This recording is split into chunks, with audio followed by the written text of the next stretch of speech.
Let's go. Let's get right into it. You already know what it is. Saturday, March 7th, 2026. It's officially Vengeance Day. You already know. They showed everybody arriving, getting ready for the big night. Lola Vice had her hair braided, of course. So did Lonnie. Jada, everybody was ready. Joe, Ricky Saints. Let's just get right into it. They kicked it off with the first match of the night. And they had Blake Monroe versus Miss Parker, Jada Parker. You already know. Oh, yeah, man. In a street fight match. A street fight match. And, you know, they had Vic Joseph, Booker T, Blake Howard, Mike Rome on the, you know, the announce team or whatever. You already know. But let's just right into it, man. This match was a fire match. A great way to bring Vengeance Day in. They had all types of weapons in this match. I'm talking about kendo sticks, chairs, tables, trash cans, pearls, all kind of stuff, diamonds, everything, all kind of stuff. But Blake came out, then Miss Parker came out. She was looking better than ever. She had like this outfit where she had one leg was like completely covered up. Oh yeah. And the whole other leg was out. And that leg was looking better than ever. That was looking like $1 million leg right there. Very, very interesting leg. She was looking better than ever. Her and Blake Monroe was going at it. Blake Monroe caught her with a couple of nice missile drop kicks. She was getting a real aggressive with Jada, but Jada was giving to her right back.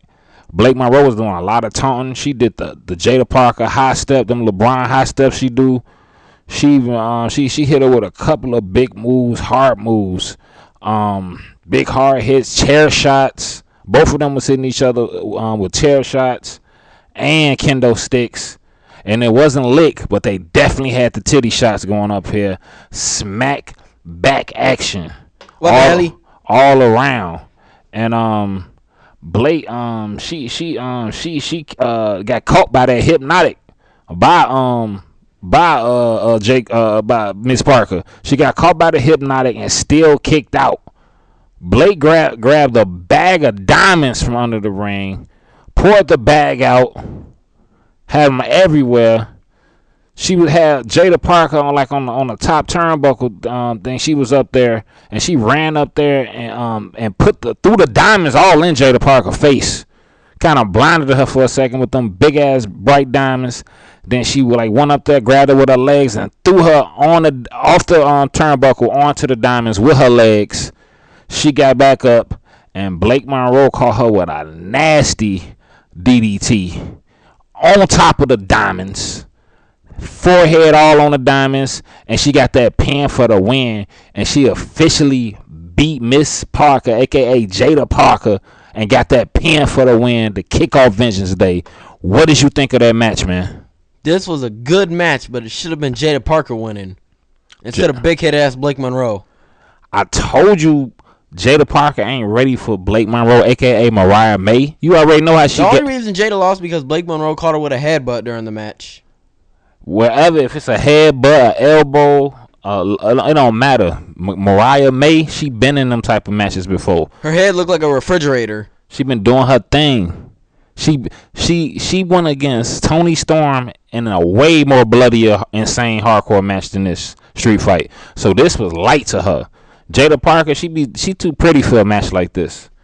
And that's why she wasn't able to go the long route. She was sitting there looking upset. That was the first single match she lost since September of 2025, if y'all didn't know. But she definitely get the win for looking better than that. What you think about Jada Parker outfit tonight? It was amazing. One of the best I ever seen, Miss Parker. A legendary outfit. Jada Parker was in her purest form tonight. 100% that Jada Parker action. But after that though, they had after Blake Monroe got the win against young Jada Parker, you already know they got into some talks about the Hall of Fame and who gonna be up in there and getting ready to jump up in there for the 2026 Hall of Fame they finna do. We got Demolition the demolition people, Stephanie McMahon, AJ Styles. What you think about AJ Styles being in the Hall of Fame? He deserves it, man. The lace front is now legendary. The legendary lace front with the glove. So what does it mean? Is this the Hall of Fame for this year, 2026, or 2027 Hall of Fame? I think this is 2026. All right, bad. You already know the Hall of Fame. They be like WrestleMania weekend, so make sure y'all tune in. We got the Demolition People, Stephanie McMahon, AJ Styles. It's finna get crazy. And after that, they had Ethan Page in the locker room. He was still sad and depressed from getting his ass beat by Miles Bourne, getting his title taken last week. Ricky was back there like, wait, man, where are you at mentally? I need you for the night. Like, everybody came out and helped me last week. When Joe attacked me, where was you? So he was trying to make sure Ethan can get his head in the game. You already know. And then after that, they take you to the parking lot, man. Some dude roll up in a nice car. It looked like, I don't know if it was a decoy, dark state jump out. It was so many people. It was like some high school, college parking lot battle stuff. Everybody was out there. The whole Evolve roster and a few NXT people too. Of course, they had the PC. It was so many people. And a big old parking lot brawl just went loose. Everybody started going at it, man. Dark State, they was trying to jump Tony D. And Tony D, he was out maneuvering them. He was able to catch them and get Deion Lennox to himself a couple of times. They was fighting in a warehouse. Tony D had knocked Deion into the warehouse, started beating on his ass a little bit. They was going at it. Extreme, back to back, big brawling all through the warehouse, and you can hear the commotion of the Evolve people outside. It was everybody was out there, from like Layla Diggs to Cam Hendricks. I think Cappuccino Jones was out there too. Everybody was out there. It was some people missing, but everybody was out there. They was fighting. They was knocking each other through walls. Deion Lennox had bust a car window trying to hit, I think, Tony D with like a big old garbage can or a gas can or something. It went right through the windshield. They was in the back going at it. Heavy, get thrown through walls, pipes, all kind of stuff. The fight went back outside, and Dark State started beating on Tony D ass again, going at it. And out of nowhere, when he was getting his ass beat, who stepped in to help Tony D in the parking lot? OTM, you already know. They don't like how Dark State been moving out here. Mixture. They ready, man. They start beating on the other members. Cutler disappeared somewhere. I think he got the hell out of there. But the Sugars and Osiris big goofy ass, they start getting their ass beat by OTM. It was going down, man. Tony D and Deion, they was going at it, fighting in the parking lot. They was fighting in the warehouse. They was fighting all up into that thing down. The referee was trying to get back in the ring, and all of a sudden, all you seen was two big head niggas bust through the wall. Flat bow. The crowd was like, what the hell? They came out there and smashed through the wall. Just all you seen was just buns and beards, and it was a wild action, man. They brought the fight from the parking lot to the warehouse back through the ring. Bust all through the wall, back in. Bruh. It was crazy, man. It was big moves, man. Big moves. The crowd, when they was busting in and they was fighting outside back in the ring and stuff, they officially got the match started. Deion Lennox versus Tony D, of course, and the crowd was chanting, "Let's go, Tony!" They was all hyped up. He had all those little minions. And by the way, Deion Lennox's mom was out there. You already know. She was doing her thing. She didn't sit down one time during that match, and she had a Dark State shirt on. Yeah, she was definitely out there supporting her baby boy. You already know. She's so happy to see her. She's so happy to see her baby boy up do his thing. You already know. She did. She was happy. She was standing up and rooting for that boy. She birthed that boy. But she was going. He was going at it with Tony D. Tony hit Deion Lennox with not one, not two, not three, not four, but 5 German suplexes, man.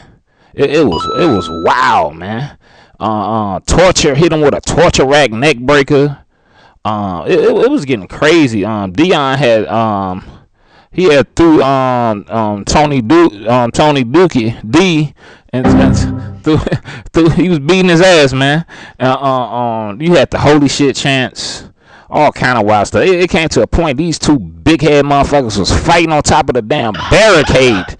They was going at it blow for blow, hit for hit, and Wwe Nxt suplexed Tony D off the barricade that was behind the announce table, like right on that crowd portion, off the barricade through the announce table. When he did that, an explosive amount of candy flew everywhere. You already know. If you don't know, Vic Joseph is addicted to candy.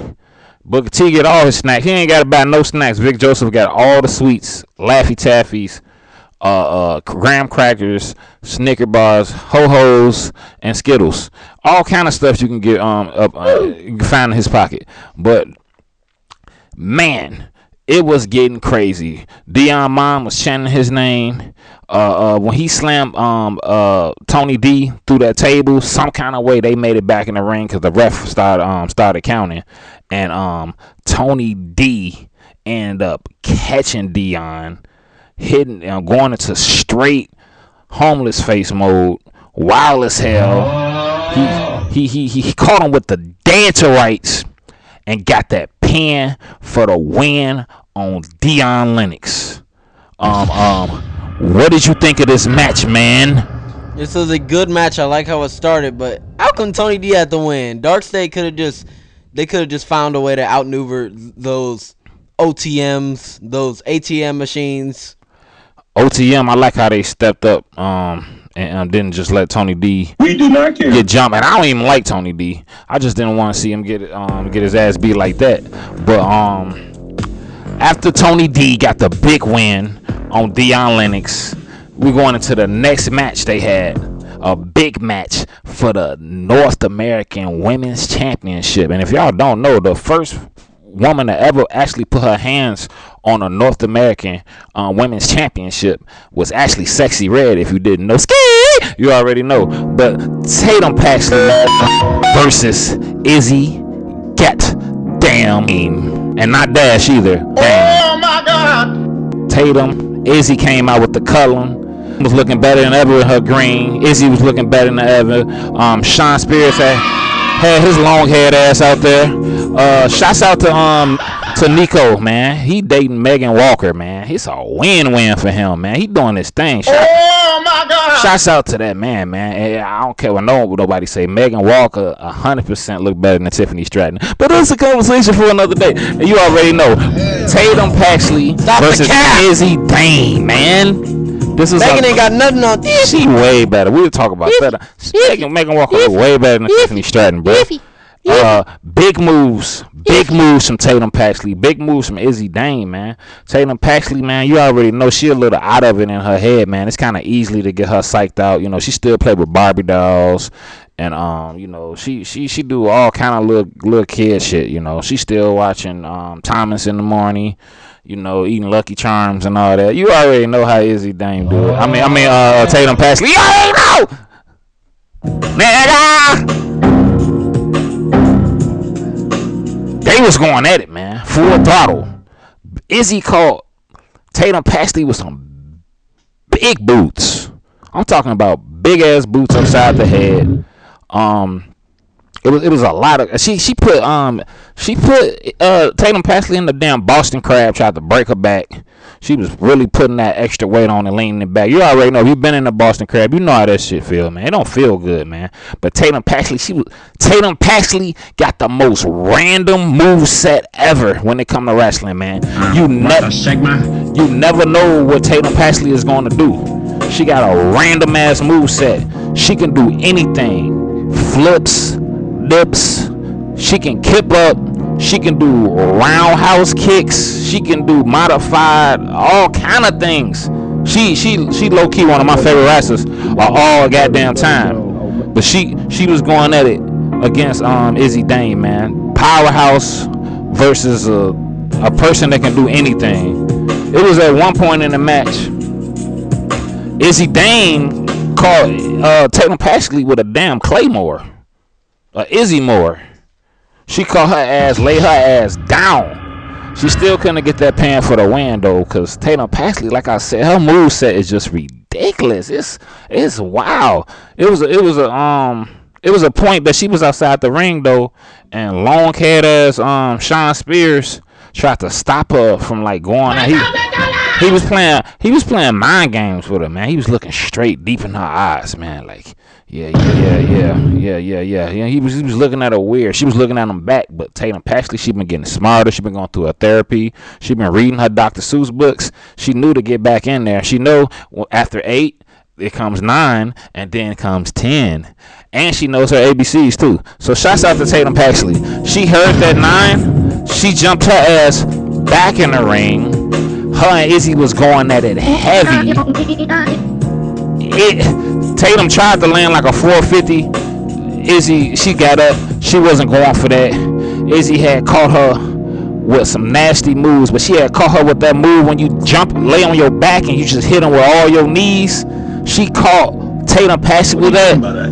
And Tatum Paxley went flipping. She flipped upside down, landed on her feet with the hair down. It was like a counter, the ultimate counter. Once she did that, she hit her ass, then threw her in that goddamn mother cemetery drive, man.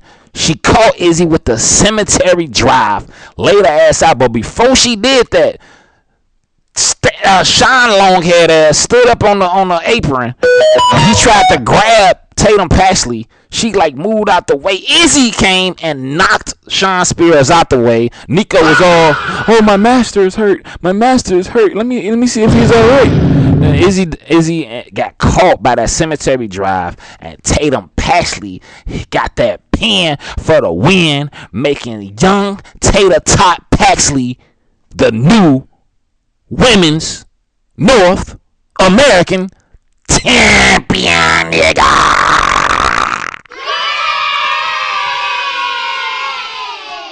What did you think of that match? This was a great match. Tatum Paxley is the new North American champion, not Big Bird is his name. Shouts out to Izzy. Dang, she was still looking good, man. But, well, all that cheating ain't gonna get you the victory every time. Tatum Paxley got some revenge. And let me tell you, Tatum Paxley looked good holding the title. Shouts out to her. I think she finna step it up now, guys. Tatum Paxley, she finna get a boyfriend.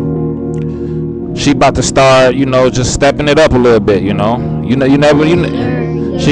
got the belt, man. Shouts out to that woman. That woman is nice. But after that, son, where'd you find? After that, we had Kalani Jordan getting ready, looking better than ever. She had on like this black and red Thunderbolt 2-piece. She was looking extra scrumptious. Shouts out to Melo for bagging that. But and then after that, they had OTM in the back. They had an interview with your boy Blake Howard. They was backstage, and OTM was talking hella shit in Spanish too. He was like, he was going at it, man. Who was the rockhead dude in OTM who talk all the Spanish with the little dreads? Bronco Lima. Bronco. Big Bronco, man. He was talking hella Spanish. Bruh. He said he gonna get on the ass, man. You already know, man.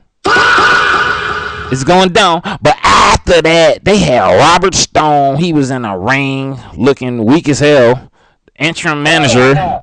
He had introduced, he said, young JC Jane coming out to the ring, Fatal Influence. And that's exactly what happened. Young JC, young Fatal Influence came out. JC Jane was talking the biggest of the biggest shit you could talk. She hands down one of the biggest shit talkers out there, man. Shouts out to young JC Jane, talking her shit, letting them know. 2-time champion. Talking to she waiting to see what she finna go against the Stand Deliver. In the middle of that, young Zaza came out. I'm talking about Zarya. Zadia. She came out. Oh yeah, and speaking of JC Jane was looking She was looking better than ever. This was one of the finest nights I ever seen JC Jane. Her outfit was, it was immaculate. Her ponytail was on point. Shouts out to JC Jane, looking better than ever.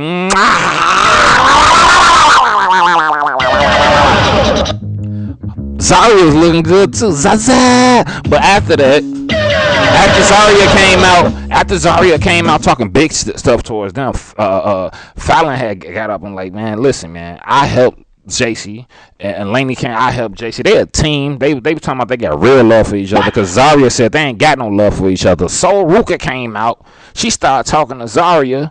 Robert Stones told pretty much all of them to shut up. He said, this is what I'm going to do next week. Triple threat match between all three of you hoes. I mean, all three of y'all. He said, all three of y'all, triple threat match for the goddamn title. JC Jane did not like that, but it is what it is. Who you got winning that match, that triple threat? Soul, Zarya, or JC? JC. I got Zarya winning that match, but I still like JC Jane. Y'all already know what it is when it comes to JC Jane. But after that, they had Tavion in the Heights in the back. He was talking to Charles Dempsey. The Birthright walked up and said, well, Charles, you got one more chance. You joining us or what? Charles said no, pretty much. They still kind of giving him one more opportunity to come through. Tavion Heights want to set up a match next week. Him and Charles versus the Birthright niggas. Who you got winning that match, man? Birthright. We already know what's going to happen with that. Charles Dempsey is a snake. He's gonna turn. He's gonna turn on Tavion Heights and take his official spot in the bloodline. I mean, the Birthright. The nigga ain't in the bloodline. The Birthright. But after that, we got. Sami Zayn joined. That's true. The NXT Underground match. NXT Underground. Shayna Baszler style. I'm talking about the Laniest of the Lani. Young Kalani man. What the dog doing? Kalani man versus your girl Lola Vice. Lola Vice's dad was in the crowd. Shouts out to him. Shouts out to Lola Vice's dad supporting his daughter, and he been there a few times. She had her family there. Everybody was amped up. They had to evolve people all around the ring. Too many names. Everybody was there hitting the ring. Y'all know how these underground matches go. A lot of hard hits, Kalani versus Lola. And you know what? We're not going to spend too much time on this. Just know that Lola dad kind of got into it with Kalani for a second. It didn't matter because Kalani ended up getting her ass knocked out. Who ever thought Kalani was going to be Lola Vice in the underground match? Lola Vice is 3-0 in the underground match. Lonnie too pretty to be fighting underground and doing all that underground Shayna Baszler bareback, big back shit. Kalani Jordan is too pretty for that. Lola got the knockout. She knocked Kalani ass out. Everybody was cheering. The dad was up there hitting his little dance, all of that. Shouts out to everybody. Shouts out to Lola for finally getting a big win.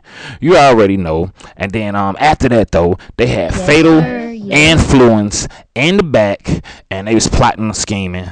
JC Jane said she needs something to happen because this triple threat match can't go down like this. And Laney stepped up and said she'll probably take Soul Ruka out. JC Jane said, say no more, get it done. And it is what it is. We going into the main event of the evening, man. The main event. That's what they got into. This is the main event, man. I'm talking about your boy, Mr. Absolute Ricky Saints himself versus the one and only Joe motherfucking Hendry. Oh, Hendry! This was for the NXT title right here. This was big business right here. I'm talking the biggest of the business. This for the top title you can have in NXT. And Smoking Joe got that title. Smoking Ho. Ricky know how it feel to have that title, but he ain't had it in a while. That's the thing about it. This is a real good match, man. A really, really good match. These dudes got really similar styles, similar heights, similar moves a little bit, you know, besides the Ricky spamming DDTs left and right. I'm talking about spamming DDTs, but you know, he ain't really have to do that too much. He can pick Joe Hendry up. But Joe, man, he was catching Ricky with some nice moves. Ricky was catching him some big moves, some big chops, hard-hitting moves, and he was trying to flex and shine on young Joe. He was hitting Joe taunts. He even turned around and did the famous Joe turn around. You know, Ricky, you know, he got a style. He was on the turnbuckle hitting his moves where he grabbed a hand and kind of danced a little bit. You already know how Ricky get the job done, man. Ricky, that guy, man. He does what he does when he does it, man. He's the one that gets it done. But he was getting his ass beat a couple of times against Joe. Joe is not an easy person to beat. He was giving it just back to him. But Ricky, he put Joe in a couple of nasty ass submissions. Joe was able to fight, get him out, catch him with some big moves, catch him with some nice spine busters, all of that. The fight went out in the crowd a little bit. At the beginning of the match, Joe's foot got caught in the rope, and Ricky Saints took a full advantage of that. Started beating his ass. He put him in a submission. He when his foot got caught, Ricky Saints was on his ass the whole match. And then Joe started to fight back. I'm talking serious Joe. He started beating Ricky Saints' ass, hitting him with all them classic London TNA moves, man. The only way Joe Hendry can do it. And who came out in the middle of all the drama going down, man? Ethan Page. Young Ethan Page came out.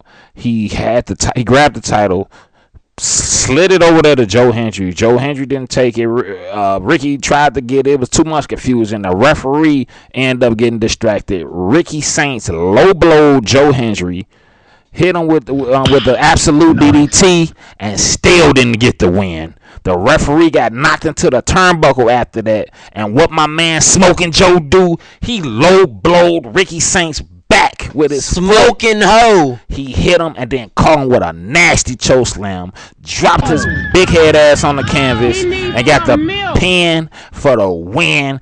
Joe Hendry retained and is and still the NXT champion. What did you think of that match? This is a good match, but Ethan Page, you could have helped Ricky Saints a little bit more, bro. Why did you throw the title? Why did you slide it so far in the ring like you were throwing Marsade for a moonsault? I do not think they're actually friends. If you've seen the look on the face Ethan Page had when he was talking about becoming a two-time NXT champion, you know something is up between them two. But shouts out to this night, man. Vengeance Day. This was another classic PLEs. This is one of the best PLEs I've seen in a while. Shouts out to Jada Parker. I wish I can heal her, get her back right, because she took a tough loss, but she was looking great. Everybody did that thing. Shouts out to Lola. Shouts out to her dad. Shouts out to Lonnie. Dion Lennox, Tony D got a big victory. Everybody was doing their thing, man. Shouts out to Ricky Saints, man. He fought hard, did the best he could, but he wasn't able to get that win. But he definitely be back in the future. Look out for Ricky Saints. And shouts out to the one and only Joe Hendry himself. And shouts out to Tatum Paxley for winning big on the thing. Everything was crazy, man. We got some big stuff coming up. Vengeance was fire. What did you think of this PLE? This was a great PLE. I liked it. But Halloween Havoc of 2025 was better. Nah, I don't know about that. They was both pretty good, though. This, I love watching these PLEs on Peacock instead of spending all that money on ESPN. See all this great action for half the price, man. It's crazy, man. This was another good one. Shouts out to everybody. We'll see y'all NXT Tuesday. Meshes of the day.